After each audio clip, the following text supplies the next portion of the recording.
사피엔스의 망상 3사. 과학은 도덕의 근거를 제공해 주는가? 기독교에 대한 무지와 적대감.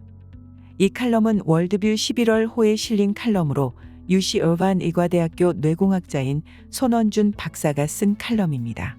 장밋빛 긍정주의를 가진 충성스러운 진보주의 유물론자들을 배신한 하라리. 과학은 도덕의 근거를 제공하지 못한다.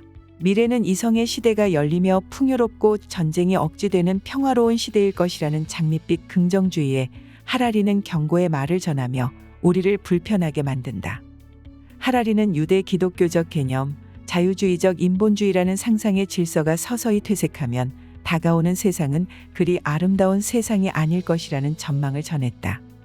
하라리에 의하면 모든 사람이 동등한 가치가 있고 평등한 권리를 가진다는 주장은 대중에게 점차 지어낸 개념 혹은 허구로 인식되기 시작할 것이다. 이에 따라 힘과 권력에 의한 차별, 인종 청소, 적자 생존의 법칙을 견제할 명분과 장치가 약해질 것이다. 사회의 윤리와 문화, 종교적 가치관의 해체로부터 오는 해방으로 인해 자유로운 삶을 살 것이라는 기대는 어리석은 것이었다. 그런데 이는 데자비처럼 어디서 많이 들었던 이야기 같지 않은가? 인류 역사상 가장 잔인한 통곡의 세기였던 20세기를 지배한 자연주의 무신론적 세계관을 기반으로 한 공산주의와 전체주의 나치의 죽음의 수용소, 러시아의 굴락, 마오쩌둥의 중국 문화대혁명, 폴포트의 인종청소, 일제의 제국주의 만행 등 주요 참사들은 하라리의 글에 생략되어 있다. 나는 내 안에 악마를 보았다라는 말이 인류의 입에서 나온다면 그것은 20세기 인류의 역사에서 나온 것인데 말이다. 하라리는 진화론적 인본주의와 나치 치하의 홀로코스트, 소련의 굴락 등을 언급할 때의 무신론적 유물론의 필연적 귀결을 마치 아직 보지 못한 미래에 대한 염려인 양 서술해 나간다.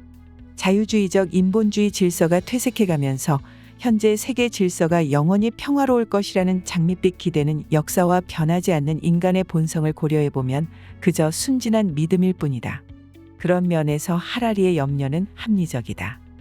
다만 그의 설명은 20세기의 비극을 거의 생략하다시피 하므로 역사가로서는 상당히 부정직한 묘사로 볼 수 있다. 과거 인류의 비극에 대한 정면 대응 대신 사피엔스에서 하라리는 다음과 같은 위험해 보이는 아리송한 말을 남겼다. 인간은 또한 평등하게 진화하지 않은 것이 분명하다. 생물학적인 관점에서 민주사회에 사는 인간은 자유롭지만 독재하에서 사는 인간은 부자유하다는 말은 무의미하다. 문화는 자신이 오로지 부자연스러운 것만 금지한다고 주장하는 경향이 있지만 생물학적 관점에서 보자면 사실 부자연스러운 것이란 없다. 가능한 것이라면 그게 무엇이든 처음부터 자연스러운 것이다. 하라리는 동물의 권리가 침해당하는 것에는 울분을 토하면서도 20세기 인류가 겪은 비극은 자연스러운 일이었다고 옹호하는 것처럼 보인다. 해방, 그러나 무엇으로부터? 하라리의 입장이기도 하며 해방이라고 종종 묘사되는 진화론적 물리주의적 유물론의 결과 과연 인간은 무엇으로부터 해방되고 있는가? 낸시 피어시는 그녀에 져서 자신의 몸을 사랑하라 에서 다음과 같은 의견을 남겼다. 진화론적 유물론의 함의는 일반 대중이 체감하기로 자유사회에서 누린 권리가 신화의 지위로 강등된다. 그리고 나서는 누가 그들의 권리를 보호해 줄 것인가? 다윈주의에 기반한 진화론적 관점은 일종의 해방으로 묘사되곤 하지만 우리는 그 해방이란 것이 정확히 어떤 것인지 발견할 때 다소 의외와 충격으로 다가올 수 있다. 하라리의 진화론적 유물론 관점은 그가 자신의 욕구를 제한 없이 발산하는 것을 견제하는 모든 가치와 전통은 해체되어야 하는 신화로 치부한다. 그런 면에서 그는 자신이 가진 관점이 주는 해방을 칭송한다. 그러나 사람의 권리, 즉 차별, 권력의 압제에 의한 사회적 약자의 피탈과 학대, 부, 인종, 피부색, 성별, 사회적 지위로 인해 차별받지 않는 천부적 인간의 권리는 일개 근거 없는 믿음의 지위로 강등되는데 그렇다면 앞서 이야기한 해방은 과연 누구를 위한 해방이란 말인가? 그것은 힘과 권력의 약육강식 피라미드의 최상위권에 있는 포식자들이 그 포식 행위에 대한 도덕적 죄책으로부터 해방되게 할 뿐이며 상대적으로 힘의 약자 위치에 있는 사람들은 해방이 아니라 불안과 두려움을 느끼게 될 것이다.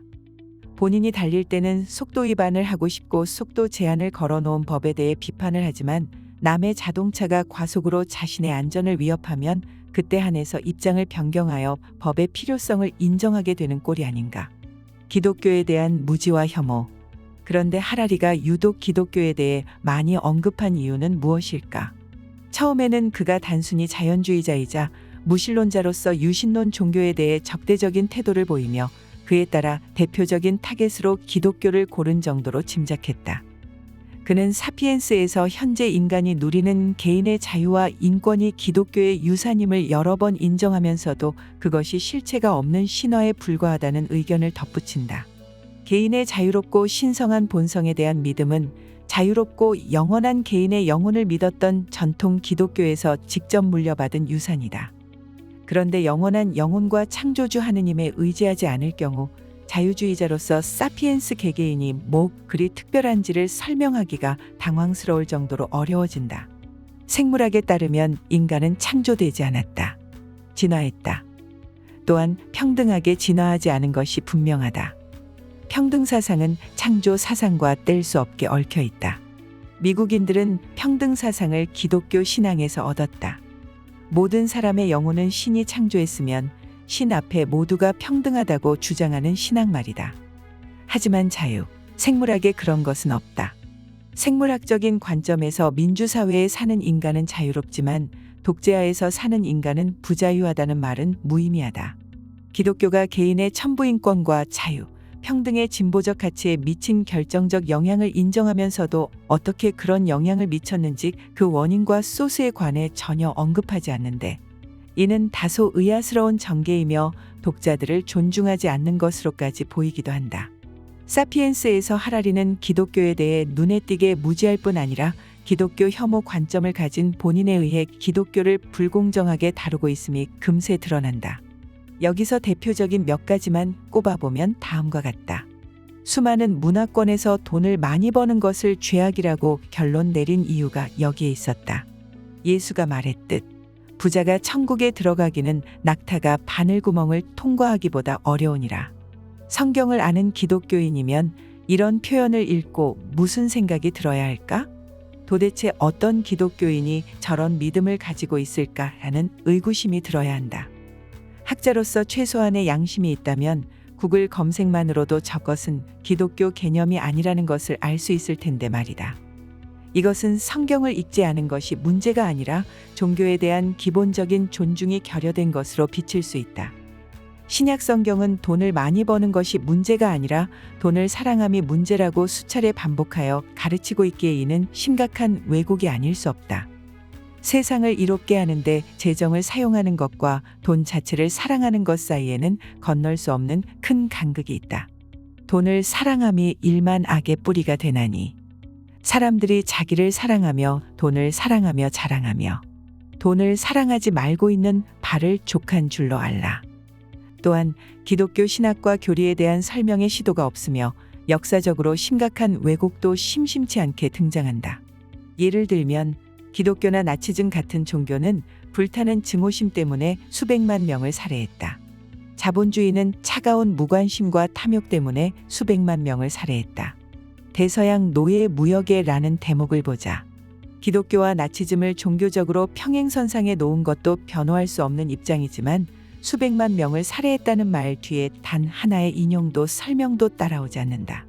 대학교 2학년생이 과제를 제출해도 자료 인용 하나 없이 이렇게 쓰면 그 과목을 패스할 수 없을 것이다. 아마도 인용할 수 없었던 이유는 인용한 자료가 논란을 불러일으킬 것이라 생각했기 때문이었을 것이다. 그러나 수백만 명을 살해한 이데올로기와 종교의 예를 들고자 했다면 그는 공산주의 무신론과 이슬람의 예를 드는 것이 먼저여야 했을 텐데 정치적 올바름과 종교적 보복의 두려움 그리고 자신의 구미에 당기지 않는 이익에 회피하지 않았을까. 사피엔스에서 반복되는 프레임은 근대 이전을 지배하던 세계관인 기독교적 세계관이 무지에 기반을 둔다는 프레임이며 따라서 점차 폐기되어야 할 세계관이라는 것이다. 이를테면 중세까지 종교가 지배하던 시절 과학의 부재로 인해 사람들이 알아야 할 모든 것은 이미 밝혀져 있다고 생각했으며 중요한 질문에 대한 대답은 신부나 목사에게 얻을 수 있기 때문에 사람들의 호기심이 독려되지 않았고 과학 발전도 없었다는 식이다. 그리고 계몽의 시대가 도래해 사람들이 자신의 무지를 인정했고 이전의 종교적 패러다임에서 벗어나 과학이 발전해 수많은 위대한 변화가 생겼다는 설명이다. 그러나 기독교인들이 믿는 교리에 대해 한마디 설명하려는 성의가 없었던 것과 같이 여기서도 기독교를 그저 중세 암흑기를 선도했던 무지한 종교로 간단히 묘사하고 과학 발전의 걸림돌이 되었다는 취지의 주장을 하며 질의응답 한 번 없이 빠져나간다. 물론 하라리는 역사적으로 올바른 설명을 하기도 한다. 이를테면 기독교 신앙에서 형성된 자유주의적 정치, 사법제도는 모든 개인이 신성한 내적 본성을 지니고 있다는 믿음에 기반을 둔다는 설명. 그리고 더 나누거나 바꿀 수 없는 이 신성한 본성이 세상에 의미를 부여하고 이 본성에 대한 믿음이 모든 윤리적, 정치적 권위의 기반을 제공해 주었다는 역사적으로 올바른 설명을 하기도 한다. 그런데 이런 가치들이 다 실존하지 않는 망상이라는 주장으로 이어지는 것이 문제의 발단이다. 인간의 삶에서 자연스러움과 부자연스러움을 기독교 신학이 구분했다고 지목하면서 말이다.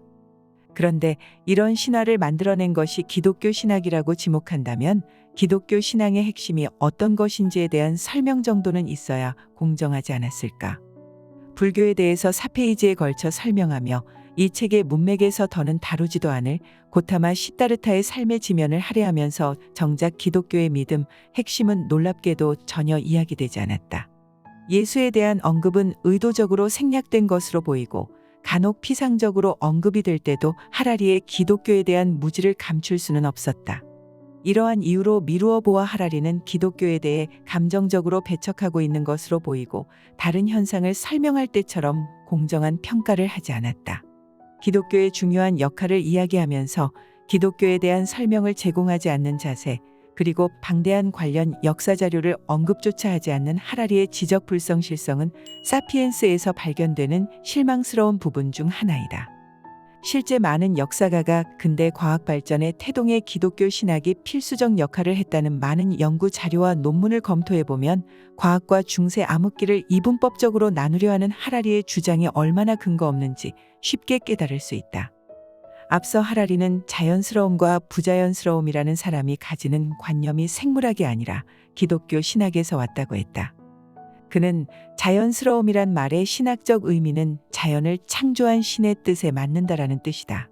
기독교 신학에서는 신이 인간의 몸을 창조할 때 사지와 장기가 특정 목적을 수행하려는 의도를 가졌다고 주장한다라며 정말로 부자연스러운 행동, 자연 법칙에 위배되는 행동은 아예 존재 자체가 불가능하므로 금지할 필요가 없다라는 터무니없는 주장을 했다. 그리고 마치 증거라도 제시하는 듯 수고롭게 실이 남자에게 광합성을 금지하거나 여자에게 빛보다 빨리 달리지 못하게 하거나 음전하를 띤 전자가 서로에게 끌리지 못하도록 금지한 문화는 하나도 없었다라는 우스꽝스러운 첨언을 하기도 했다. 이것이 진지하게 사리 판단을 할 그 누구도 납득시킬 수 없는 부조리한 꽝언이라는 것을 알고 말했는지도 불분명하다. 예를 들면 누군가를 미워해 죽이고 싶다는 생각을 실행에 옮기는 것은 자연법칙에 위배되는 바가 없으므로 그저 자연스러운 일인가? 저 우스꽝스러운 설명에 의하면 누군가가 땀 흘려 모은 남의 재산을 강탈할 뿐만 아니라 모욕을 주는 행위가 부자연스럽다고 말할 근거가 없는가? 하라리는 자신의 욕망 성취에 제재를 가하는 모든 것은 해체되어야 할 신화로 치부하고 싶은 것이다. 저런 터무니없는 1차원적 설명을 누가 진지하게 받아줄 수 있을까? 개인적으로 한 분야의 전문가들만 그 분야의 의견을 개진하도록 허용해야 한다는 입장을 지지하는 것은 아니지만 하라리가 도덕 철학에 대해서도 지나치게 무지한 채 대중들을 가르치려 하는 것은 도덕학 전문가들에게 황당함을 안겨주기에 충분한 수준이다. 시대, 문화와 종교를 초월하여 인정되는 윤리적 본능의 실제에 대한 고민 없이 자연스러움의 정의에 대한 이런 단정은 사피엔스의 격을 떨어뜨리는 주요 이유 중 하나이다.